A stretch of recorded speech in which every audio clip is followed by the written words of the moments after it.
Dear students, ഈ video ക്ലാസ്സിലൂടെ discuss ചെയ്യുന്ന topic ലിവറേജിൻ്റെ combined leverage അല്ലെങ്കിൽ കോമ്പോസിറ്റ് ലിവറേജ് എന്ന് പറയുന്നതാണ്.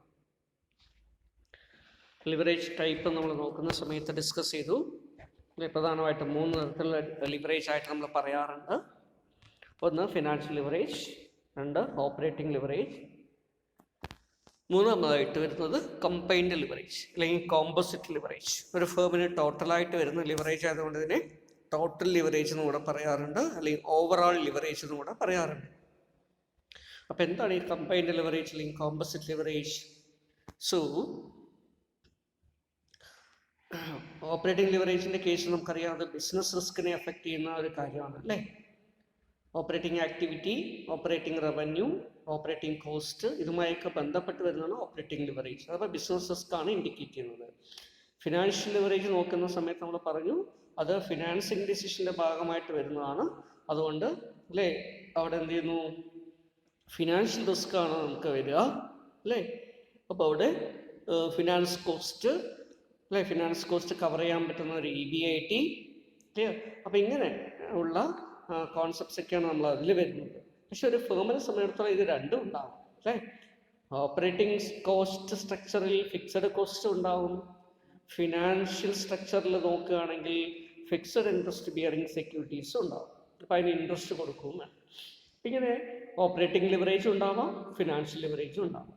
ഇങ്ങനെ രണ്ടെണ്ണം ഉള്ള ഒരു കമ്പനിയെ സംബന്ധിച്ചിടത്തോളം, ബിസിനസ്സിനെ സംബന്ധിച്ചിടത്തോളം നോക്കുകയാണെങ്കിൽ അല്ലേ, ഇതിൻ്റെ രണ്ടിൻ്റെയും എഫക്റ്റ് ബിസിനസ്സിന് ലഭ്യമാകും. അപ്പം അങ്ങനെ ഒരു എഫക്റ്റ് നമ്മൾ മെഷർ ചെയ്യുകയാണെങ്കിൽ അതിന് പറയുന്ന പേരാണ് കമ്പൈൻഡ് ലിവറേജ്, കോമ്പോസിറ്റ് ലിവറേജ്. ഇപ്പോൾ ലിവറേജിൻ്റെ ഫലമായി ഒരു ഫേമിന് ഓവറോൾ ബെനിഫിറ്റ് കിട്ടുന്നുണ്ടോ ഇല്ലയോ അങ്ങനെ ഇത് നോക്കുകയാണെങ്കിൽ, ആ രീതിയിലൊരു വിശകലനം ചെയ്യുകയാണെങ്കിൽ, ഒരു അനാലിസിസ് ചെയ്യുകയാണെങ്കിൽ അതിന് നമുക്ക് എന്ത് പറയാം, കമ്പൈൻഡ് അല്ലെങ്കിൽ കോമ്പോസിറ്റ് ലിവറേജ് എന്ന് പറയാം. ഓക്കെ, അപ്പോൾ ഇത്തരത്തിൽ വരുന്നതാണ് കമ്പൈൻഡ്. അതായത് ഫേമിൻ്റെ ടോട്ടലായിട്ടുള്ള ലിവറേജ് കാണിക്കുന്നു, ഓവറോൾ ആയിട്ടുള്ള ലിവറേജ് കാണിക്കുന്നു. Both financial leverage and operating leverage രണ്ടും കൂടെ ചേരുന്നതാണ്. അതുകൊണ്ട് രണ്ടിൻ്റെയും ഫങ്ഷൻ ആയിട്ടാണ് വരിക ക്ലിയർ. അതുപോലെ മറ്റൊരു രീതിയിൽ പറഞ്ഞു കഴിഞ്ഞാൽ ക്ലിയർ,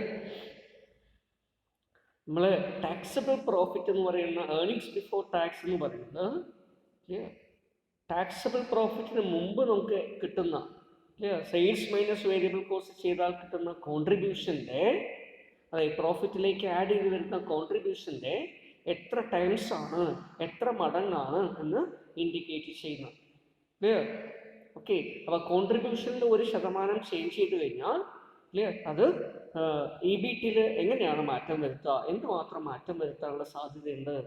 ഓക്കെ, അപ്പോൾ ആ രീതിയിൽ അത് മെഷർ ചെയ്യുന്നതിന് വേണ്ടിയിട്ടാണ് ഇത് ഉപയോഗിക്കുന്നത്. ഓക്കെ, അതല്ലെങ്കിൽ വേറെ രീതിയിൽ നമ്മൾ സ്റ്റേറ്റ് ചെയ്യണമെങ്കിൽ എന്ത് പറയാം, it's A function of operating leverage and financial leverage എന്ന് പറയാം, അങ്ങനെയും പറയാം.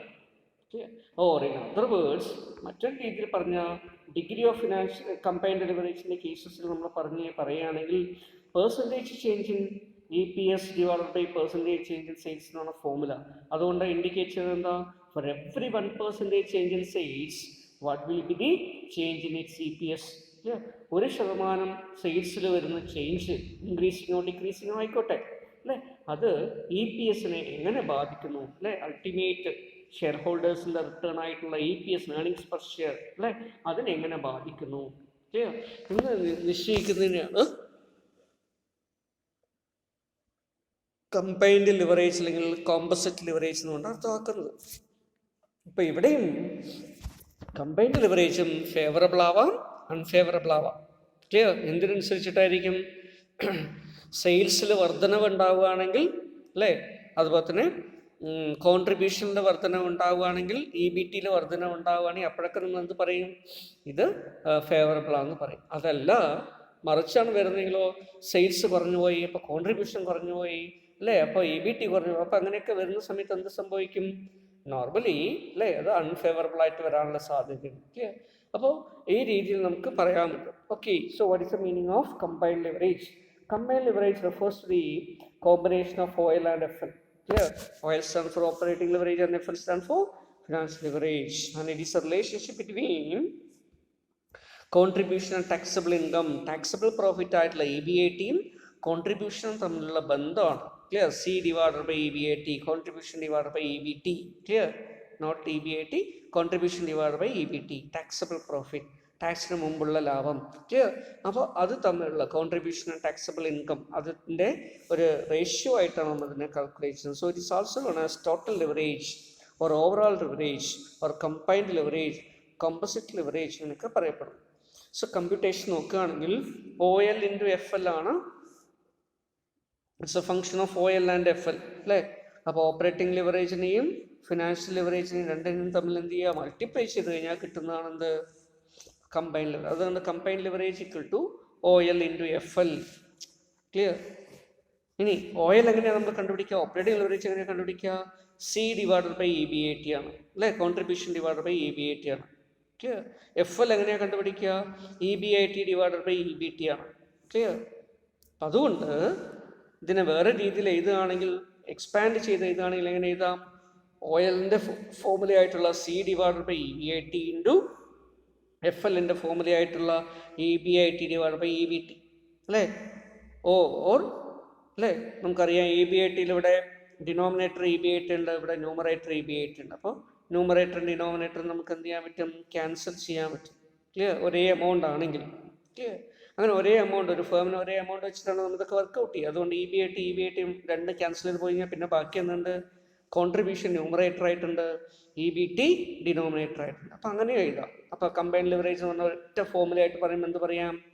Contribution divided by EBT. So it's a ratio between contribution and EBT. Clear? Taxable income. അപ്പം അങ്ങനെയും പറയാം. ഓക്കെ. അല്ലെങ്കിലോ ഇതുപോലെ എക്സ്പാൻഡ് ചെയ്തിട്ടാണെങ്കിൽ C divide by EBIT into EBIT divide by EBT അങ്ങനെ എഴുതാം. ക്ലിയർ? അതല്ലെങ്കിലോ OL ഇൻറ്റു FL എഴുതാം. ക്ലിയർ? അപ്പം ഇങ്ങനെ നമുക്ക് എന്ത് കണ്ടുപിടിക്കാൻ പറ്റും? കമ്പൈൻഡ് ലെവറേജ് കാൽക്കുലേറ്റ് ചെയ്യാൻ പറ്റും.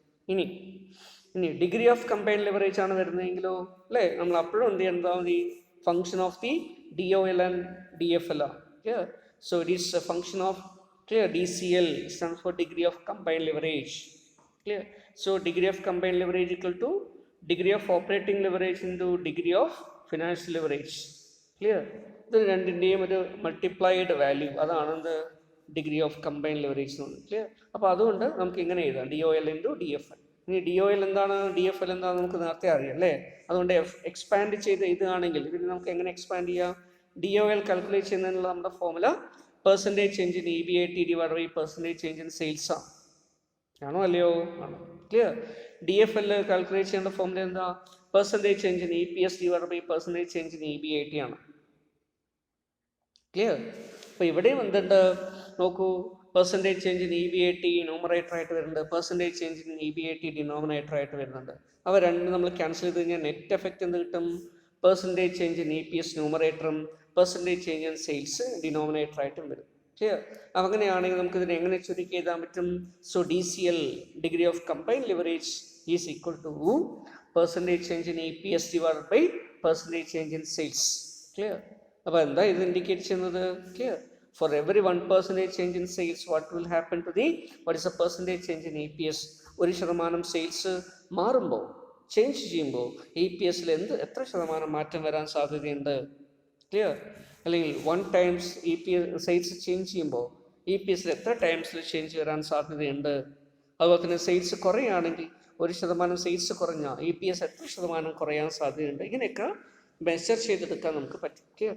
അപ്പോൾ ഇത് അബ്രീവിയേറ്റ് ചെയ്തിട്ടുള്ള ഫോർമുലയായിട്ട് ഉപയോഗിക്കാം, അല്ലെങ്കിൽ എക്സ്പാൻഡ് ചെയ്തിട്ടുള്ള രീതിയിൽ ഇതിനെ നമുക്ക് ഉപയോഗിക്കാം. ക്ലിയർ? ഇപ്പോൾ DOLൻ്റെ ഫോർമുലയാണിത്, DFLൻ്റെ ഫോർമുലയാണ് ഇത്. അതിനെ രണ്ടിനെയും തമ്മിൽ ചേർക്കുമ്പോൾ മൾട്ടിപ്ലൈ ചെയ്ത് നമ്മൾ എടുക്കുന്ന സമയത്ത് എന്തൊക്കെ വരും? നമുക്ക് DOL ഇൻറ്റു DFL വരും. അങ്ങനെയും ചെയ്യാം. ഇപ്പോൾ DOLൻ്റെ വാല്യൂ കാൽക്കുലേറ്റ് ചെയ്തു, DFLൻ്റെ വാല്യൂ കാൽക്കുലേറ്റ് ചെയ്തു. അതല്ലെങ്കിൽ ഇത് രണ്ടും തന്നിട്ടുണ്ടെങ്കിൽ എന്ത് ചെയ്യുക? DCL കാൽക്കുലേറ്റ് ചെയ്യാൻ സിംപ്ലി രണ്ടും നമ്മൾ മൾട്ടിപ്ലൈ ചെയ്താൽ മതി. Clear? So DOL value for example 2 ആണെന്ന് വിചാരിക്കുക, DFLൻ്റെ വാല്യൂ 3 ആണെന്ന് വിചാരിക്കുക. സോ 2 × 3. ക്ലിയർ? 2 × 3 എത്ര? 6. അങ്ങനെ എടുക്കാൻ പറ്റും. ക്ലിയർ?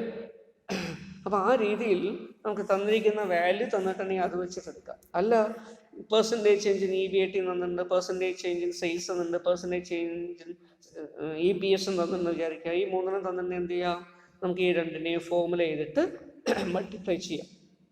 അല്ലെങ്കിലോ ഇത്രയും ഉണ്ടെങ്കിൽ നമുക്ക് എന്ത് ചെയ്യാം, ഇതിനെ എക്സ്പാൻഡ് ചെയ്ത് ചെയ്യുന്നതിന് വരും ഷോർട്ട് കട്ടായിട്ട് എഴുതാം, percentage change in EPS divide by percentage change in sales.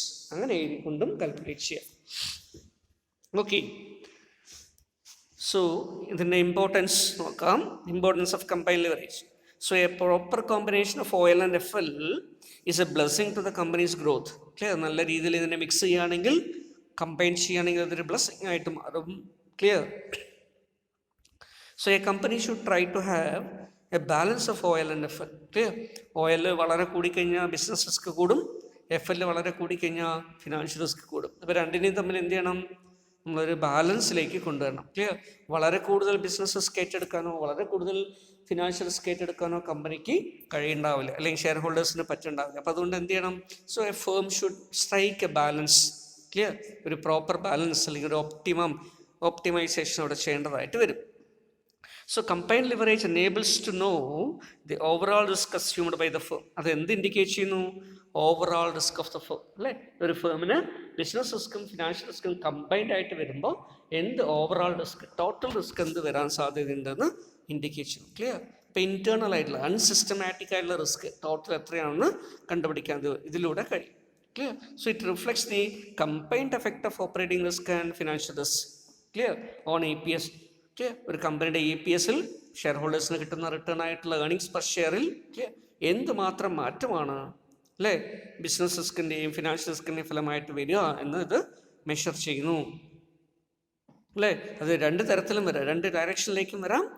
അല്ലേ? EPS ഇൻക്രീസ് ചെയ്യുകയാണെങ്കിൽ, അല്ലേ, അതിൻ്റെ അർത്ഥം ഫേവറബിൾ ആയിട്ടുള്ളൊരു കമ്പൈൻഡ് ലിവറേജ് ഉണ്ട്, ഫേവറബിൾ ആണെന്ന് നമുക്ക് പറയാം.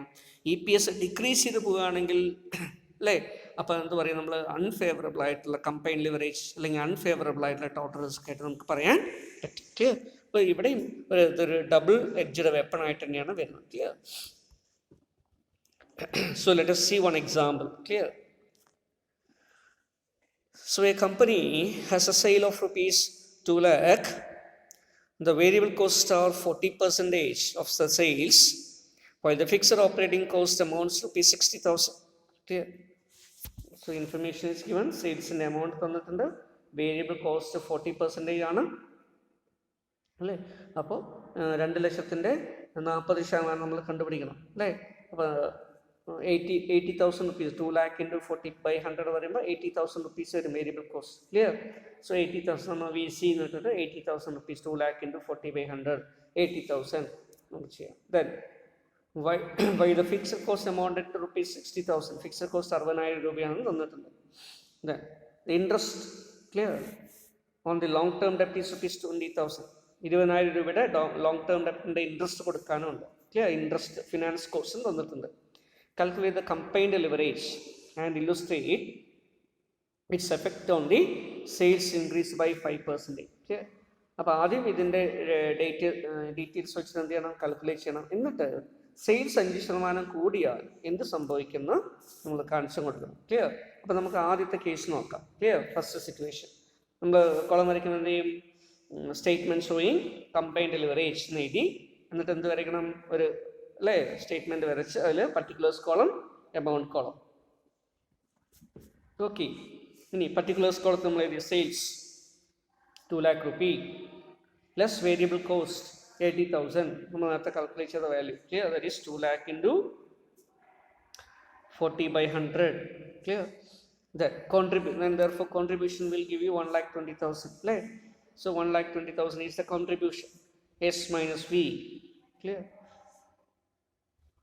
Then fixed operating expenses നമ്മൾ കുറച്ചു 60,000 രൂപ തന്നിട്ടുണ്ട്. അല്ലേ? ഫിക്സഡ് കോസ്റ്റ് കുറച്ചു. അപ്പോൾ നമുക്ക് എന്ത് കിട്ടി, EBIT കിട്ടി. എത്രയാണ് EBIT? 1,20,000 minus 60,000 will give you 60,000 of EBIT. Clear? Less interest 20,000 രൂപ തന്നിട്ടുണ്ട്, കുറച്ചു. അപ്പോൾ ഏർണിങ്സ് ബിഫോർ ടാക്സ് കിട്ടി. എത്രയാണത്? അല്ലേ? That is 40,000 rupees. അപ്പോൾ 40,000 രൂപയാണ് ഏർണിങ്സ് ബിഫോർ ടാക്സ്. അല്ലേ? പിന്നെ നമുക്കിനി ഓരോന്നും കാൽക്കുലേറ്റ് ചെയ്തൂടെ? അല്ലേ? നമുക്ക് ഓയിലിൻ്റെ ഓപ്പറേറ്റിംഗ് ലിവറേജ് കാൽക്കുലേറ്റ് ചെയ്യാം. ക്ലിയർ? അതുപോലെ തന്നെ ഫിനാൻഷ്യൽ ലിവറേജ് കാൽക്കുലേറ്റ് ചെയ്യാം, അതുപോലെ കമ്പൈൻഡ് ലിവറേജ് കാൽക്കുലേറ്റ് ചെയ്യാം. ഇവിടെ കമ്പൈൻഡ് ലിവറേജ് കാൽക്കുലേറ്റ് ചെയ്യാനേ പറഞ്ഞുള്ളൂ. ക്ലിയർ? ഇപ്പോൾ കമ്പൈൻഡ് ലിവറേജിൻ്റെ ഫോമുല നമുക്കറിയാം, കോൺട്രിബ്യൂഷൻ ഡിവൈഡഡ് ബൈ EBIT ആണ് അല്ലേ. സോ കോൺട്രിബ്യൂഷൻ എത്രയാണ് അവിടെ? 1,20,000 rupees is the contribution. EBT എത്രയാണ് കിട്ടിയിരിക്കുന്നത്? 40,000 ആണ് കിട്ടിയിരിക്കുന്നത്. അപ്പോൾ 1,20,000 ഡിവൈഡ് ബൈ 40,000 ചെയ്യുമ്പോൾ നമുക്ക് 3 ആയിരിക്കും കിട്ടുക. Is clear to you? Clear? അപ്പോൾ ഇങ്ങനെ നമുക്ക് ഡയറക്റ്റായിട്ട് വേണമെങ്കിൽ ചെയ്യാം. അല്ല നമ്മൾ മറ്റുള്ള രീതിയിൽ ചെയ്യുകയാണെങ്കിൽ ആദ്യം ഓപ്പറേറ്റിംഗ് ലിവറേജ് കാൽക്കുലേറ്റ് ചെയ്യുക, പിന്നെ ഫിനാൻഷ്യൽ ലിവറേജ് കാൽക്കുലേറ്റ് ചെയ്യുക, രണ്ടും കൂടെ മൾട്ടിപ്ലൈ ചെയ്യുക, അങ്ങനെയും ചെയ്യാം. ക്ലിയർ? സോ ഇപ്പോൾ നമുക്ക് കിട്ടിയിരിക്കുന്ന ഈ 3 എന്ന് പറയുന്ന കമ്പൈൻഡ് ലിവറേജ് നമ്മൾ എക്സ്പാൻഡ് ചെയ്ത് ചെയ്യാമെന്ന് വിചാരിക്കുക. അപ്പോൾ നമ്മൾ OL ആദ്യം കാൽക്കുലേറ്റ് ചെയ്യുകയാണെങ്കിൽ ഓപ്പറേറ്റിംഗ് ലിവറേജ് നമുക്കറിയാം അല്ലേ. എന്താണ് operating leverage? C divided by EBIT ആണ് അല്ലേ. So what is C? Clear?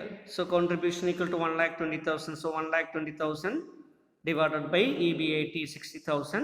Clear? Therefore, it will give you an operating leverage of 2. രണ്ടെന്നാണ് കിട്ടുക. So OL equal to 2. Clear? Operating leverage 2 എന്ന് കിട്ടും. Okay. Then അടുത്ത് നമ്മൾ FL കാൽക്കുലേറ്റ് ചെയ്യാമെന്ന് വിചാരിക്കുക. FL അല്ലേ. എന്താ FL എന്ന് പറഞ്ഞാൽ FL equal to EBIT divided by EBT. Clear? That is equal to EBIT. What is EBIT here? It is 60,000. What is EBT? 40,000. Clear? So 60,000 divided by 40,000. So it will give you 1.5. Clear? So financial leverage is 1.5. Okay. Then നമ്മൾ യഥാർത്ഥ formula നമുക്കറിയാം അല്ലേ. Combined leverage CL equal to OL into FL. Clear? And what is the OL value? നേരത്തെ calculate ചെയ്ത് 2 ആണ് അല്ലേ. FL എത്രയാണ് കിട്ടിയിരിക്കുന്നത്? 1.5. അപ്പോൾ 2 into 1.5 എന്ന് ചെയ്യുമ്പോൾ നമുക്ക് എത്ര തന്നെ കിട്ടും? 3 തന്നെ കിട്ടും. ക്ലിയർ? നമുക്കിവിടെ കിട്ടിയിരിക്കുന്ന വാല്യൂ എല്ലാം 3 തന്നെ കിട്ടും. ഓക്കെ. അപ്പോൾ ഇങ്ങനെയും കാൽക്കുലേറ്റ് ചെയ്യാം. ക്ലിയർ? അതല്ല അല്ലേ, നമ്മൾ രണ്ടിനെയും ഈ ഫോമുല എങ്ങനെ കിട്ടിയെന്നുള്ളതിനെ നമ്മൾ നോക്കുകയാണെങ്കിൽ നമുക്കറിയാം അല്ലേ. എങ്ങനെ എഴുതേണ്ടി വരും? ഇതിനെ എക്സ്പാൻഡ് ചെയ്ത് എങ്ങനെ എഴുതേണ്ടി വരിക?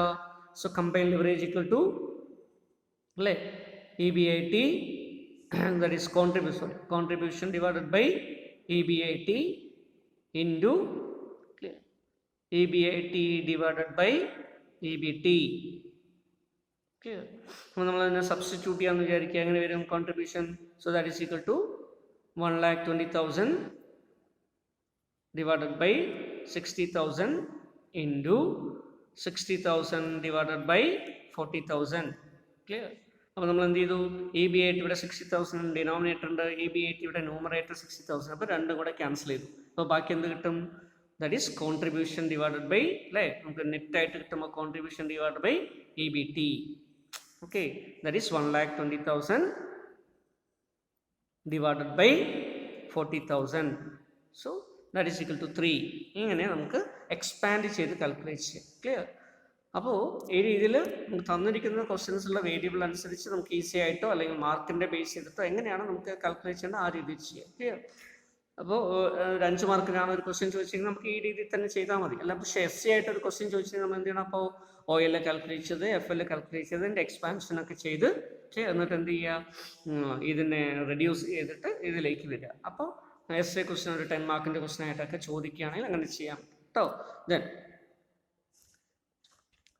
നെക്സ്റ്റ് നമ്മൾ പറഞ്ഞിരിക്കുന്നുണ്ട് അല്ലേ, ഇതിൻ്റെ ഇൻഡിക്കേഷൻ എന്താണ്? സോ 3 ആണ് കമ്പൈൻഡ് ലിവറേജ് ഓഫ് 3 കൊണ്ട് മീൻ ചെയ്യുന്നത് എന്താ? That is for every 1% increase in sales അല്ലേ, there will be 3% increase in അല്ലേ 3% increase in the profit before tax. Profit before tax എന്ത് ചെയ്യും? ഒരു 3% ഇൻക്രീസ് ചെയ്യാനുള്ള സാധ്യതയുണ്ട്. ക്ലിയർ? അപ്പോൾ ഇങ്ങനെ നമുക്കത് മെഷർ ചെയ്യാൻ പറ്റും. ക്ലിയർ? അതല്ലെങ്കിൽ മറ്റൊരു രീതിയിൽ പറഞ്ഞു കഴിഞ്ഞാൽ കമ്പൈൻഡ് ലിവറേജ് ഓഫ് 3 ഇൻഡിക്കേഷൻ എന്താ? For every 1% change in sales there will be 3% increase in EPS. ഒരു കമ്പനിയുടെ EPS എത്ര ശതമാനം വെച്ച് കൂടുന്നു? 3% വെച്ച് കൂടുന്നു എന്ന് നമുക്ക് പറയാൻ പറ്റും. ക്ലിയർ? അപ്പോൾ EPSൻ്റെ റിസൾട്ട് ആയിരിക്കും ഇതിലൊക്കെ നമുക്ക് എടുക്കാൻ പറ്റും. ക്ലിയർ? അപ്പോൾ ഇങ്ങനെ കോൺട്രിബ്യൂഷൻ അല്ലേ, അതായത് EBTയുടെ 3 times ആണ് കോൺട്രിബ്യൂഷൻ എന്ന് നമുക്ക് വേണമെങ്കിൽ പറയാം. ക്ലിയർ? അപ്പോൾ 3 times of EBT clear is it's contribution. Okay. അപ്പോൾ ആ രീതിയിൽ നമുക്കിതിനെ പറയാൻ പറ്റും. ഓക്കെ. ഇനി നമ്മളിത് പറഞ്ഞിരിക്കുന്ന പ്രോബ്ലത്തിൻ്റെ സെക്കൻഡ് ആസ്പെക്റ്റിലേക്ക് വരിക. ക്ലിയർ. സോ 5% സെയിൽസ് ഇൻക്രീസ് ചെയ്ത് കഴിഞ്ഞാൽ എന്ത് സംഭവിക്കും, അതാണ് അവിടെ ചോദിച്ചിരിക്കുന്നത്. നിലവിലുള്ള സെയിൽസ് എത്രയാണ്, 2 ലക്ഷം രൂപ. ക്ലിയർ. അപ്പോൾ 2 lakh rupees വീണ്ടും 5% വെച്ച് കൂടാന്ന് വയ്ക്കാം. അപ്പോൾ ഇൻറ്റു 1.05 അല്ലേ. 5% എന്ന് പറയുമ്പോൾ നമ്മൾ എന്ത് ചെയ്യുന്നു, 0.05 ആണ് വരിക. അപ്പോൾ 1.05 കൊണ്ട് മൾട്ടിപ്ലൈ ചെയ്യുമ്പോൾ നമുക്ക് എത്ര കിട്ടും, അല്ലെങ്കിലോ 5% കണ്ടുപിടിച്ച് 2 lakhനോടൊപ്പം ആഡ് ചെയ്യുക. അപ്പോൾ നമുക്ക് 2,10,000 rupees ആണ് കിട്ടുക. Clear. 2 into 2 lakh into 1.05 will be 2,10,000 or 2 lakh plus, clear, 2 lakh into 5/100 അപ്പോൾ 10,000 കിട്ടും. 2 lakh plus 10,000 ആണ് 2,10,000. ഇനി വേരിയബിൾ കോസ്റ്റ് എത്രയാണ്, 40% ആണ് തന്നിട്ടുണ്ട്. അപ്പോൾ 84,000 കിട്ടും അല്ലേ. 2,10,000 into 40/100 ദാറ്റ് ഈസ് 84,000. അപ്പോൾ നമുക്ക് കോൺട്രിബ്യൂഷൻ എത്ര കിട്ടും, 1,26,000 rupees ആണ് കോൺട്രിബ്യൂഷൻ. ഫിക്സഡ് കോസ്റ്റ് മാറുമോ, മാറില്ല. അപ്പോൾ 60,000 രൂപ തന്നെയാണ് fixed cost. Fixed cost remaining same ആയതുകൊണ്ട് 60,000 രൂപ നമ്മൾ കുറച്ചു. അപ്പോൾ എന്ത് കിട്ടുന്നു, EBIT നമുക്ക് കിട്ടിയിട്ടുണ്ട് അല്ലേ. EBIT എത്രയാണ്, 66,000 രൂപ കിട്ടി. ക്ലിയർ. അപ്പോൾ 60,000 രൂപ കുറച്ച് കഴിഞ്ഞാൽ 1,26,000 minus 60,000 will give you 66,000 of EBIT. Interest 20,000 കുറച്ചപ്പോൾ നമുക്ക് 46,000 രൂപയുടെ EBT കിട്ടിയിട്ടുണ്ട്. Clear. So EBT earnings before tax is 46,000 അല്ലേ. ഇനി നമ്മൾ ഇൻക്രീസ് ഇൻ പ്രോഫിറ്റ് അല്ലേ, എത്രയാണ് പ്രോഫിറ്റ് വർദ്ധിച്ചിരിക്കുന്നത് നമുക്ക് നോക്കണമെങ്കിൽ എന്ത് ചെയ്യാൻ പറ്റും അല്ലേ. EBT എത്ര വർദ്ധിച്ചു എന്ന് നമുക്ക് എങ്ങനെയാണ് നോക്കുക. നേരത്തെ നമ്മളെ EBT എത്രയാണ്, 40,000 രൂപ. ഇപ്പം എത്രയായിട്ട് മാറിയത്, 46,000 രൂപ. Clear.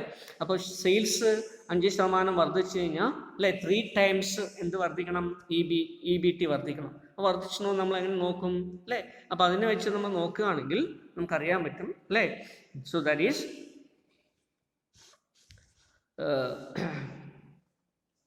46,000 clear minus 40,000. So increase in profit എത്രയാണെന്ന് കിട്ടി, ദാറ്റ് ഈസ് 6,000 അല്ലേ. ബേസ് പ്രോഫിറ്റ് എത്രയാണ്, 40,000 ആണ്. ഇൻറ്റു 100 ചെയ്യുമ്പോൾ നമുക്ക് എത്ര കിട്ടുക, 15% കിട്ടി. Clear. That is 5% into 3. Clear. 3 times ആണ്.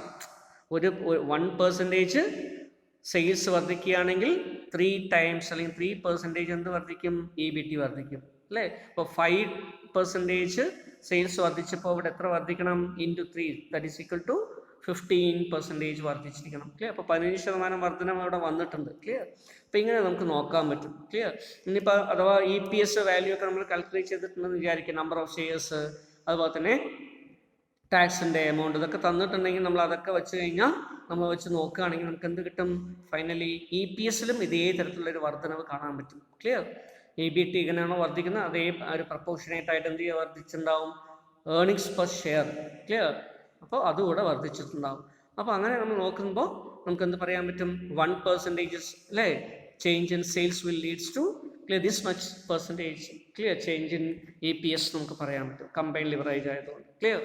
സോ ഇവിടെ ഇത് മാത്രം പ്രോഫിറ്റിൻ്റെ ഇൻഫർമേഷൻ മാത്രമേ തന്നിട്ടുള്ളൂ, അതുകൊണ്ട് നമ്മൾ അവിടേക്ക് മാത്രം നിൽക്കുന്നു. Clear. So 5% increase in sales clear has resulted into 15% increase in the EBT, earnings before tax, taxable income. Okay, so that is the implication. ഇങ്ങനെ നമുക്ക് ഒരു കമ്പൈൻ ലിവറേജുമായി ബന്ധപ്പെട്ട ഒരു ക്വസ്റ്റ്യൻ എന്ത് ചെയ്യാൻ പറ്റും, അറ്റംപ്റ്റ് ചെയ്യാൻ പറ്റും. Okay, so let's do another question. Clear.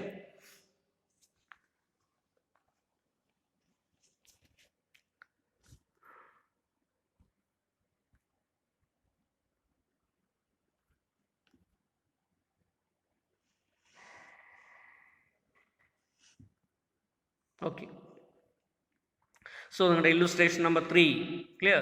The following figures relates to two companies. രണ്ട് കമ്പനികളുടെ ഇൻഫർമേഷൻ തന്നിട്ടുണ്ട്. ക്ലിയർ. രണ്ട് കമ്പനിയുടെ സെയിൽസ് തന്നിട്ടുണ്ട്, വേരിയബിൾ കോസ്റ്റ് തന്നിട്ടുണ്ട്, കോൺട്രിബ്യൂഷൻ തന്നിട്ടുണ്ട്.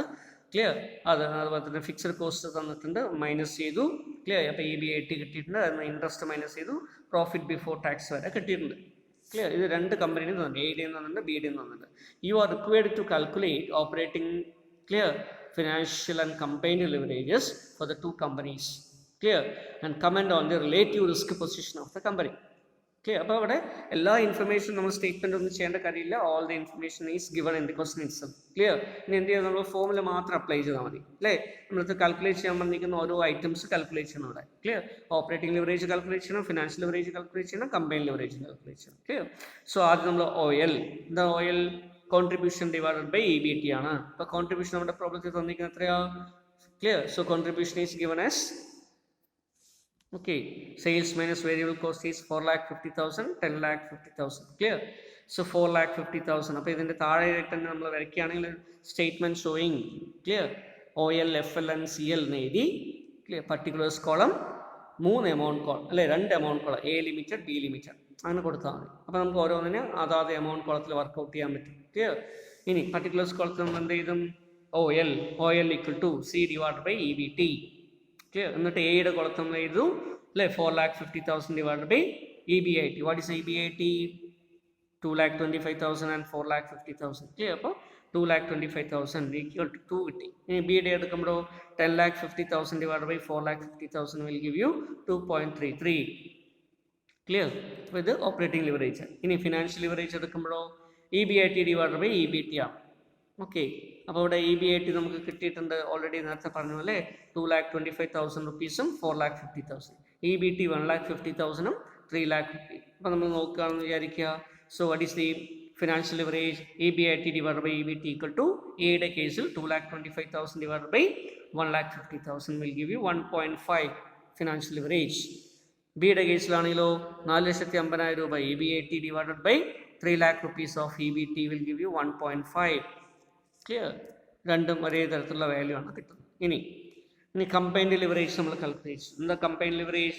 Combined leverage equal to OL into FL അല്ലേ. OL ഇൻറ്റു FL എന്ന് പറയുമ്പോൾ എന്താ, OL ഇസ് എയുടെ കേസിൽ അത് 2 ആണ്, FL എത്രയാണ് 1.5 ആണ്. അപ്പോൾ 2 ഇൻറ്റു 1.5 ചെയ്ത് കഴിഞ്ഞാൽ 3 കിട്ടും. അതല്ലെങ്കിലും നമുക്ക് ആൾട്ടർനേറ്റ് ഫോമുല ഉണ്ട് അല്ലേ, C divide by EBIT, contribution divide by EBIT ചെയ്യുകയാണെങ്കിൽ 4,50,000 അല്ലേ divided by EBT. So this is EBT, not EBIT, EBT. So contribution divided by EBT. EBT is 1,50,000. Clear? Contribution divided by EBT നമുക്ക് കിട്ടി. Contribution divided by EBT എത്രയാണ്? 4,50,000 divided by 1,50,000 equal to 3. അവിടെയും 3 തന്നെയാണ് കിട്ടുന്ന value. Clear. അപ്പോൾ ഒന്നുകിൽ ഏതെങ്കിലും ഒരു ഫോമുല ഉപയോഗിച്ച് ചെയ്താലും മതി. നെക്സ്റ്റ് വൺ എന്താ, 10,00,000. ഇവിടെ ബിയുടെ കേസിൽ വരുമ്പോൾ 10,50,000 ആണ് കോൺട്രിബ്യൂഷൻ. EBT എന്ന് പറയുന്നത് 3,00,000 rupees. അപ്പോൾ 10,50,000 ഡിവൈഡ് ബൈ 3 ചെയ്യുന്ന സമയത്ത് 3.5 കിട്ടി. ക്ലിയർ. ഓക്കെ. അല്ലെങ്കിലോ ഇതിൻ്റെ OLഉം FLഉം തമ്മിൽ മൾട്ടിപ്ലൈ ചെയ്യുമ്പോൾ 2.33 ഇൻറ്റു 1.5. ക്ലിയർ. ചെയ്യുന്ന സമയത്ത് 3.5 കിട്ടും. ഓക്കെ. ഇതിൻ്റെ റിലേറ്റീവ് പൊസിഷൻ എന്താ അല്ലേ, operating leverage. So OL of B limited is higher than the that of A limited. Hence B limited has higher degree of operating risk അല്ലേ. B ലിമിറ്റഡ് A ലിമിറ്റഡിന് operating leverage 2 ആണ്, B ലിമിറ്റഡിന് operating leverage 2.33 ആണ്. Clear. അപ്പോൾ അതിൻ്റെ അർത്ഥം എന്താ, A ലിമിറ്റഡിനേക്കാളും B ലിമിറ്റഡിന് ബിസിനസ് റിസ്ക് കൂടുതലാണ്, ഓപ്പറേറ്റിംഗ് റിസ്ക് കൂടുതലാണ്. ക്ലിയർ. അപ്പോൾ OL ഇൻഡിക്കേറ്റ് ചെയ്യുന്ന ബിസിനസ് റിസ്ക് ആണ് അല്ലെങ്കിൽ ഓപ്പറേറ്റിംഗ് റിസ്ക് ആണ് അല്ലേ, അതുകൊണ്ട് റിസ്ക് കൂടുതലാണെന്ന് നമുക്ക് പറയാൻ പറ്റും. ഇനി ഫിനാൻഷ്യൽ ലിവറേജിൻ്റെ കേസ് എടുത്താലോ 2 ഫേമിനും ഒരേ ലിവറേജാണ് വരുന്നത് അല്ലേ, അതുകൊണ്ട് 2 ഫേം എന്താണ്, ഫിനാൻഷ്യൽ റിസ്ക് സെയിം ആണ്. Clear. FL of the 2 companies are the same and therefore companies have the same degree of financial risk. Clear. Combined leverage എടുത്ത് നോക്കുക, ഒന്നിൻ്റെ 3 ആണ്, വേറൊന്ന് 3.5 ആണ്. ക്ലിയർ. അപ്പോൾ അതിൻ്റെ അർത്ഥം എന്താ, when compared to A limited, B limited is more riskier than A limited അല്ലേ. B limitedന് കുറച്ചുകൂടെ റിസ്ക് കൂടുതലാണ്, A limitedന് റിസ്ക് കമ്പാരിറ്റീവ്ലി കുറവാണ്. Clear. So combined leverage of B limited is higher than that of A, which means that the total risk of B limited is higher than that of the A limited. Clear. അപ്പോൾ വളരെയധികം profit ഒക്കെ കൂടുതൽ വരുന്ന ഒരു സാഹചര്യമാണെങ്കിൽ, if there is a prospect of clear getting higher or increased profit and increased revenue and increased sales, clear, higher leverage നമുക്ക് favourable ആയിട്ട് മാറും. Otherwise it will become a disaster situation. Clear. And therefore we need to check clear the risk level. ഒരു appropriate ആയിട്ടുള്ള റിസ്കിലേക്ക് ഇതിനെ രണ്ടിനെയും നിർത്തുന്നതാണ്, ഓയിലിനെയും FLനെയും നിർത്തുന്നതാണ്, അതുപോലെ combined leverage നിർത്തുന്നതാണ് നല്ലത്. ഓക്കെ, അപ്പോൾ ഫേമിൻ്റെ നേച്ചർ, അവരുടെ പ്രോസ്പെക്ട്സ്, മാനേജ്മെൻറ്റിൻ്റെ ആറ്റിറ്റ്യൂഡ്, ഷെയർ ഹോൾഡേഴ്സിൻ്റെ റിസ്ക് ടേക്കിംഗ് എബിലിറ്റി, ഇതിനൊക്കെ ആശ്രയിച്ചുകൊണ്ട് എന്ത് ചെയ്യുന്നു, ഇതിലെ വാല്യൂസിൽ വ്യത്യാസം വരാം. Okay, so let us see another example, illustration number 4. Here, so what is stated in illustration number 4? A capital structure of a company consists of an equity share capital of rupees 6 lakh, that shares of 10 each, and rupees 6 lakh 10% debentures. Sales increased by 20% from 30,000 to 36,000 units. Okay, സെയിൽസിൻ്റെ percentage increase വന്നിട്ടുണ്ട്. 30,000 unit ആണ് ഇപ്പോൾ existing, അത് 36,000 unit ആയിട്ട് മാറി. Clear, 20% വർദ്ധിച്ചിരിക്കുന്നു. Selling price is 20 per unit, 20 രൂപയാണ് ഒരു യൂണിറ്റിന് selling price. Variable cost 12 per unit ആണ്. ഫിക്സ്ഡ് കോസ്റ്റ് rupees 1 lakh രൂപയാണ്. ഓക്കെ, കമ്പനീസ് ടാക്സ് റേറ്റ് 50% ആണ്. നമ്മളടുത്ത് DOL, DFL, DCL ഒക്കെ കാൽക്കുലേറ്റ് ചെയ്യാനാണ് പറഞ്ഞിരിക്കുന്നത്. Clear, so how we can calculate DOL, DFL and DCL? അപ്പോൾ നമ്മൾ എന്ത് ചെയ്യണം, ആദ്യം statement showing DOL, DFL and DCL എന്ന് വരയ്ക്കണം. ക്ലിയർ, എന്നിട്ട് എന്ത് ചെയ്യണം, അതിൽ പർട്ടിക്കുലേഴ്സ് കോളം, അല്ലേ, 2 എമൗണ്ട് കോളം കൊടുക്കുക. ക്ലിയർ, എന്തിനൊക്കെ വേണ്ടിയിട്ടാണ്? 30,000 യൂണിറ്റ്സിന് ഒരെണ്ണം, 36,000 യൂണിറ്റ്സിൻ്റെ ഒരെണ്ണം. ക്ലിയർ, ഇത് ഇൻക്രീസ്. ക്ലിയർ, ഇത് ബേസ്, അപ്പോൾ താഴെ ബേസ് എന്ന് കൊടുത്താലും മതി. Then increase situation, base situation, increase situation. Clear, അപ്പോൾ 2 എമൗണ്ട് കോളമായിട്ട് നമ്മൾ ഇത് പ്രിപ്പയർ ചെയ്യാം. ഓക്കെ, നമുക്ക് സെയിൽസിൻ്റെ വാല്യൂ കാൽക്കുലേറ്റ് ചെയ്യണം. Clear, what is the sales value? Sales equal to, അല്ലേ, 30,000 യൂണിറ്റ്സ് ഇൻറ്റു 20 rupee, അപ്പോൾ 6 lakh rupee കിട്ടി. ക്ലിയർ, ദെൻ നെക്സ്റ്റ് വരുമ്പോഴോ അടുത്ത 36,000 യൂണിറ്റ് ആയിട്ട് മാറുമ്പോൾ 36,000 യൂണിറ്റ്സ് ഇൻറ്റു 20, അപ്പോൾ 7,20,000 rupees ആയിട്ട് മാറി sales. Variable cost 12 per unit ആണെന്ന് പറഞ്ഞിട്ടുണ്ട്, അല്ലേ. അപ്പോൾ 30,000 ഇൻറ്റു 12, അപ്പോൾ നമുക്ക് 3,60,000 രൂപ കിട്ടും, 3,60,000. ക്ലിയർ, ഇവിടെയാണെങ്കിലോ 36,000 into 12, so that will give you 4,32,000.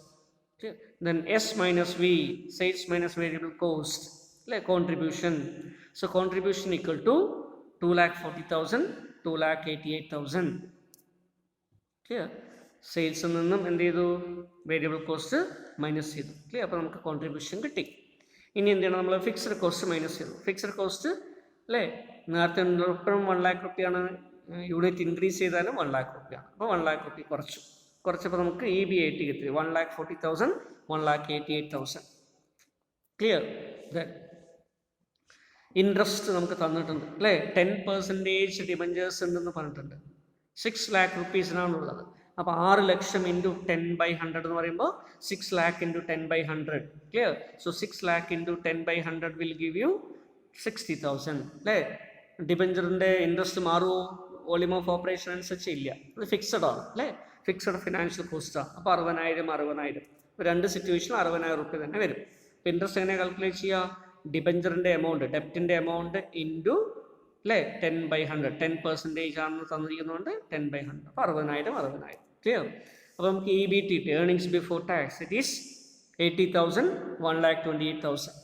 Clear, 80,000 രൂപയും 1,28,000 രൂപയും കിട്ടി.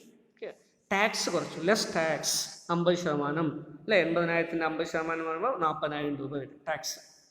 1,28,000 50% വരുമ്പോൾ 64,000 രൂപ വരും. Clear, therefore earnings after tax, EAT, അല്ലെങ്കിൽ പ്രോഫിറ്റ് ആഫ്റ്റർ ടാക്സ് എത്ര കിട്ടുക? 40,000, 64,000. Clear, so this is the total earnings after tax. Okay, ഇനി നമ്പർ ഓഫ് ഇക്വിറ്റി ഷെയർസ് എത്രയാണെന്ന് തന്നിട്ടുണ്ട്, അല്ലേ. ₹6 lakh ഇക്വിറ്റി ഷെയർസ് ഉണ്ട്. 10 രൂപ വെച്ചിട്ടാണ് ഇക്വിറ്റി ഷെയർസ് ഉള്ളത്, അല്ലേ. അങ്ങനെയാണെങ്കിൽ 6 lakh ഡിവൈഡഡ് ബൈ 10 ചെയ്യുകയാണെങ്കിൽ നമുക്ക് എത്ര ഷെയർസ് കിട്ടും, അല്ലേ, 60,000 ഷെയർ കിട്ടും.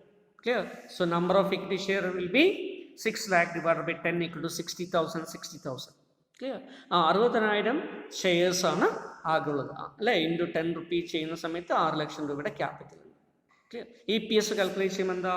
EPS നമുക്കറിയാം, ഏർണിങ്സ് ആഫ്റ്റർ ടാക്സ് അല്ലെങ്കിൽ earnings available to equity shareholders divided by number of equity share. Clear? What is the earnings available to equity shareholders? Here it is 40,000. Clear? 40,000 divided by 60,000. That is equal to 0.67. 67 paisa. What is it? Clear? Earnings after tax is 64,000. 64,000 divided by 60,000. That is equal to 1.07. Clear? അപ്പോൾ EPS വർദ്ധിച്ചതായിട്ട് നമുക്ക് കാണാൻ പറ്റും. Clear? 0.67 എന്നുള്ള base EPS 1.07 ആയിട്ട് വർദ്ധിക്കുന്നു. അപ്പോൾ എത്ര വർദ്ധിച്ചു എന്ന് കണ്ടുപിടിക്കാൻ എങ്ങനെ ചെയ്യാം? ഇതിൻ്റെ ഡിഫറൻസ് എടുത്താണ് അല്ലേ. So percentage increase in EPS നമ്മൾ എങ്ങനെ എടുക്കും അല്ലേ? 1.07 minus 0.67 divided by base 0.67 into 100. Clear? ഇപ്പോൾ പെർസെൻറ്റേജ് ചേഞ്ച് ഇൻ EPS കൊടുത്തിട്ടുണ്ട്. എങ്ങനെയാണ് കാൽക്കുലേറ്റ് ചെയ്യുക അല്ലേ? 1.07 ഇൻക്രീസ് ചെയ്ത വാല്യൂ, ബേസ് നേരത്തെ ഉള്ളത് 0.67 അല്ലേ, ബേസിൻ്റെ EPS വന്ന 0.67 ഇൻറ്റു 100 ചെയ്യുമ്പോൾ 60% ഇൻക്രീസ് ആണ് EPSൽ വന്നിരിക്കുന്നത്. ക്ലിയർ? 0.67 നിന്നും 1.07 ആകുമ്പോൾ 60% വർദ്ധിച്ചിരിക്കുന്നു EPS. പ്രോഫിറ്റ് ആണെങ്കിലോ ക്ലിയർ, പ്രോഫിറ്റ് എത്ര വർദ്ധിച്ചിട്ടുണ്ട്? So percentage change in EBIT നമ്മൾ നോക്കുകയാണെങ്കിൽ എത്ര വർദ്ധിച്ചിരിക്കുന്നു? 40 അല്ലേ. EBITയുടെ എമൗണ്ട് നമുക്കറിയാം. What is EBIT amount? So EBIT amount is 80,000 and 1,28,000. Clear? ഇപ്പോൾ 80,000 ഉണ്ട്, 1,20,000 ഉണ്ട്. ക്ലിയർ? അപ്പോൾ നമ്മൾ എങ്ങനെ കിട്ടും? So that is equal to ഇത് തമ്മിൽ മൈനസ് ചെയ്യുക അല്ലേ. 1,28,000 minus 80,000 divided by 80,000 into 100. That is equal to 48,000. അതാണ് ഇവിടെ കൊടുത്തിരിക്കുന്ന percentage change in EBIT will give you 48,000 divided by 1,40,000.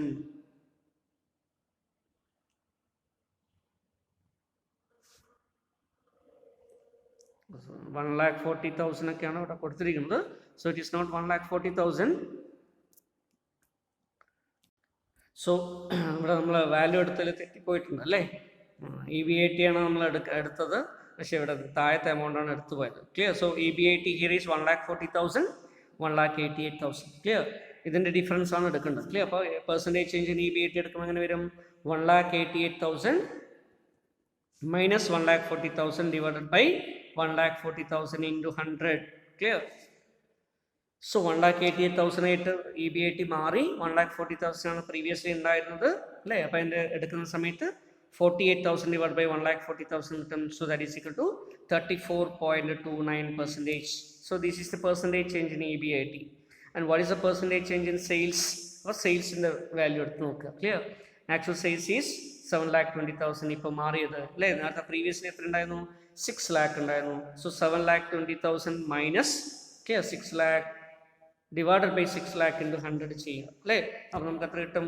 1,20,000 കൂടിയത് വരും. 1,20,000 divided by increased sales equal to 1,20,000 divided by 6 lakh into 100. That is equal to 20%. അപ്പോൾ sales വർദ്ധിച്ചിരിക്കുന്ന എത്രയാണ്? 20% ആണെന്ന് നമുക്ക് കാണാം. ക്ലിയർ? അപ്പോൾ നമുക്ക് ഇനി ഫോർമുലയിലേക്ക് സബ്സ്റ്റിറ്റ്യൂട്ട് ചെയ്യാം അല്ലേ. ഫോർമുലയിലേക്ക് സബ്സ്റ്റിറ്റ്യൂട്ട് ചെയ്യുമ്പോൾ എന്താ വരിക? DOL equal to degree of operating leverage equal to percentage change in EBIT divided by percentage change in sales. Clear? And what is the percentage change in EBIT? നേരത്തെ നമ്മൾ കാൽക്കുലേറ്റ് ചെയ്ത് വെച്ച എത്രയാ value? So percentage change in EBIT is 34.29. So 34.29% divided by percentage change in sales equal to 20%. Clear? But 20 that is equal to 1.71. So degree of financial leverage, and that is operating leverage, is 1.71. Clear? Then DFL calculation. ഇപ്പോൾ DFL എങ്ങനെയാണ് calculate ചെയ്യുക? അതേപോലെ തന്നെ അല്ലേ. Percentage change in EPS divided by percentage change in EBIT. Clear? And what is the percentage change in EPS? 60%. ഇപ്പോൾ നമ്മൾ 60%. What is the percentage change in EBIT? 34.29%. അതെ. Clear? That is equal to 1.75. Clear? 1.75. Okay. ഇപ്പോൾ രണ്ടും കിട്ടിക്കഴിഞ്ഞാൽ നമുക്ക് എന്ത് ചെയ്യാം? Degree of combined leverage കണ്ടുപിടിക്കാം. എങ്ങനെ? DOL ഇൻറ്റു DFL അല്ലേ. So that is equal 1.71 into 1.75. Clear? So what is the value? രണ്ടും കൂടെ മൾട്ടിപ്ലൈ ചെയ്യുമ്പോൾ നമുക്ക് 2.99 കിട്ടും. So degree of combined leverage equal to 2.99. Okay, ഇങ്ങനെ നമുക്ക് കാൽക്കുലേറ്റ് ചെയ്യാം.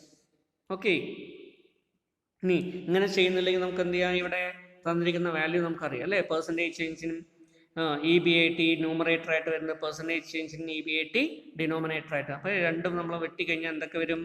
60% അല്ലേ? Percentage change in EPS 60% divided by percentage change in sales, that is equal to 20. Clear? So almost this will give you 3. Clear? ഇവിടെ നമ്മൾ ചെറിയൊരു fractional decimal difference വന്നതുകൊണ്ടാണ് 2.99, otherwise 3 ആയിരിക്കും വരിക. ക്ലിയർ? 3% കിട്ടും. ക്ലിയർ? 3 ടൈം. ഇതിൻ്റെ അർത്ഥം എന്താ? കമ്പൈൻ ലെവറേജ് 3 ആണ്. അപ്പോൾ ഒരു 1% ചേഞ്ച് ഇൻ ക്ലിയർ സെയിൽസ് എന്തിലേക്ക് ലീഡ് ചെയ്യുന്നു? 3% ചേഞ്ച് ഇൻ EPSലേക്ക് ലീഡ് ചെയ്യുന്നു. ക്ലിയർ? അപ്പോൾ സെയിൽസ് 1% കൂടിക്കഴിഞ്ഞാൽ EBIT എന്ത് ചെയ്യും? അല്ല, EPS എന്ത് ചെയ്യും? ഏർണിങ്സ് പെർ ഷെയർ 3% കൂടാൻ സാധ്യതയുണ്ടെന്ന് നമുക്ക് പറയാൻ പറ്റും. അപ്പോൾ ഈ രീതിയിൽ ചെയ്യാം. ക്ലിയർ? ഓക്കെ, ഇത് തന്നെ മറ്റൊരു രീതിയിൽ നമുക്ക് ചെയ്യാൻ പറ്റും. എങ്ങനെ ചെയ്യാൻ പറ്റും? നമ്മളിപ്പം കണ്ടുപിടിച്ചിരിക്കുന്ന വാല്യൂസ് അല്ലേ, നേരത്തെ നമ്മൾ നോക്കിയിരിക്കുന്ന രീതിയിൽ contribution divide by EBIT divide by EBT അങ്ങനെ വെച്ച് ചെയ്താൽ നമുക്ക് ഈ വാല്യൂ കിട്ടും. ക്ലിയർ? അപ്പോൾ അഥവാ ഡിഗ്രി ഓഫ് ഓപ്പറേറ്റിംഗ് ലിവറേജ് അല്ലെങ്കിൽ കമ്പൈൻ ലിവറേജ് ഒക്കെ കാൽക്കുലേറ്റ് ചെയ്യാൻ വന്നിട്ടുണ്ട്. ക്ലിയർ? ഈ ഫിഗർ ഒന്നും ഇല്ലയെന്ന് വിചാരിക്കുക, നമുക്ക് പെർസെൻറ്റേജ് ചേഞ്ച് ഒന്നും എടുക്കാൻ പറ്റില്ല എന്ന് വിചാരിക്കുക. അപ്പോഴെന്ത് ചെയ്താൽ മതി? ഇപ്പോൾ ഈ സിറ്റുവേഷനിൽ മാത്രമാണെന്ന് വിചാരിക്കുക. അപ്പോൾ നമുക്ക് എന്ത് ചെയ്യാം? ഇതിൻ്റെ മാത്രമായിട്ട് കാൽക്കുലേറ്റ് ചെയ്യുമ്പോൾ എന്ത് ചെയ്താൽ മതി? C ഡിവൈഡഡ് ബൈ EBIT അല്ലേ? കോൺട്രിബ്യൂഷൻ ഡിവൈഡ് ബൈ EBIT ചെയ്ത് കഴിഞ്ഞാൽ എൻ്റെ വാല്യൂ കിട്ടണം അല്ലേ? So 2,40,000, EBIT 1,40,000. Clear? അപ്പോൾ 2,40,000 divided by 1,40,000. Clear? 2,40,000 divided by 1,40,000. Clear? ചെയ്ത് നോക്കൂ, എത്രയാണ് കിട്ടുക? സോ നിങ്ങൾ അഥവാ ചെയ്യുകയാണെങ്കിൽ ചെയ്ത് നോക്കുകയാണെങ്കിൽ അല്ലേ, 2,40,000 divided by 1,40,000 ചെയ്യുകയാണെങ്കിൽ 1.71 സംതിങ് ആയിട്ട് തന്നെ വരും അല്ലേ? നേരത്തെ കിട്ടിയിരിക്കുന്ന വാല്യൂ തന്നെ കിട്ടും. ക്ലിയർ? അതുപോലെ തന്നെ രണ്ടാമത്തെ കേസ് എടുത്ത് നോക്കുക അല്ലേ, എന്താണത്? EBIT divided by EBT അല്ലേ? അപ്പോൾ അങ്ങനെ നോക്കുന്ന സമയത്ത് എത്ര വരും? സോ EBIT എത്രയാണ്? 1,40,000. What is EBT? EBT is 80,000. Clear? So 1,40,000 divided by 80,000 അല്ലേ? അപ്പോൾ നമുക്ക് എത്ര കിട്ടും? അപ്പോൾ അത് നോക്കുകയാണെങ്കിലും നമ്മൾ നേരത്തെ കിട്ടിയിരിക്കുന്ന വാല്യൂ ഏകദേശം അത് തന്നെ കിട്ടും. Clear? So 1,40,000 divided by 80,000 will give you 1.75. Clear? 1.75 തന്നെയാണ് നമുക്ക് DFL കിട്ടിയിരിക്കുന്നത്. ക്ലിയർ? അപ്പോൾ അങ്ങനെ നമുക്ക് ഇതിൻ്റെ മാത്രമായിട്ട് ചെയ്യാം. ഒറ്റ ഡാറ്റ തന്നിട്ടില്ലെങ്കിൽ നമുക്ക് പെർസെൻറ്റേജ് ഒന്നും എടുക്കാൻ പറ്റില്ല, ഇങ്ങനെയും ചെയ്യാം കേട്ടോ. അതിന് വേണ്ടിയിട്ടാണ് ഇത് പറഞ്ഞു തരുന്നത്. ഓക്കെ, ദെൻ അതുപോലെ തന്നെ നമുക്ക് കമ്പൈൻഡ് ലിവറേജ് DCL കാൽക്കുലേറ്റ് ചെയ്യണമെന്ന് വിചാരിക്കുക. എന്താ DCL കാൽക്കുലേറ്റ് ചെയ്യാനുള്ള ഫോർമുല എന്ന് നേരത്തെ പഠിച്ചത് അല്ലേ? അപ്പോൾ അവിടെ നമ്മൾ കോൺട്രിബ്യൂഷൻ ന്യൂമറേറ്റർ EBIT വെട്ടിപ്പോയി EBT കിട്ടും അല്ലേ? ഇപ്പോൾ കോൺട്രിബ്യൂഷൻ ഡിവൈഡ് ബൈ EBT ആണ്. And what is A contribution? So contribution here is 2,40,000 rupees on a contribution. Clear? And what is the EBT? EBT is 80,000. Clear? അപ്പോൾ നമുക്ക് C divided by EBT ചെയ്യുന്ന സമയത്ത് എത്ര കിട്ടും? So 2,40,000 divided by 80,000. ക്ലിയർ? അപ്പോൾ അത് ചെയ്ത് നോക്കൂ, അപ്പോഴെത്ര കിട്ടുക? Clear? 2,40,000 divided by 80,000 will give you 3. Clear? So the value will be 3. Clear? അപ്പോൾ ഇങ്ങനെയും ചെയ്യാം. അതല്ലെങ്കിലോ ഇത് നേരത്തെ നമ്മൾ DFL DOL കണ്ടുപിടിച്ചതിന് രണ്ടും കൂടെ മൾട്ടിപ്ലൈ ചെയ്താലും വാല്യൂ കിട്ടും. Clear?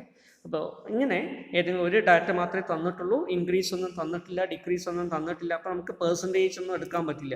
Percentage change in sales എത്രയാണ്, പെർസെൻറ്റേജ് ചേഞ്ച് ഇൻ EBIT എത്രയാണ്, പെർസെൻറ്റേജ് ചേഞ്ച് ഇൻ EBT എത്രയാണെന്ന് എടുക്കാൻ പറ്റില്ല. അപ്പോൾ എന്ത് ചെയ്യാം? അവിടെ നമ്മൾ ഇങ്ങനെ ഈ രീതിയിൽ തന്നെ ചെയ്താൽ മതി. ക്ലിയർ? പഴയ ഫോമുല ഉപയോഗിച്ച് തന്നെ ചെയ്താൽ. Clear? C divided by EBIT. Clear? EBIT divided by EBT. Clear? അതുപോലെ തന്നെ C divided by EBT. ഈ രീതിയിൽ തന്നെ ചെയ്താൽ മതിയാവും. ഓക്കെ, അപ്പോൾ ഇതുപോലുള്ള സിമിലർ ആയിട്ടുള്ള ക്വസ്റ്റ്യൻസ് ടെക്സ്റ്റ് ബുക്കിലുണ്ട്, ഇല്ലസ്ട്രേഷനൊക്കെ എടുത്ത് ചെയ്ത് നോക്കുക കേട്ടോ.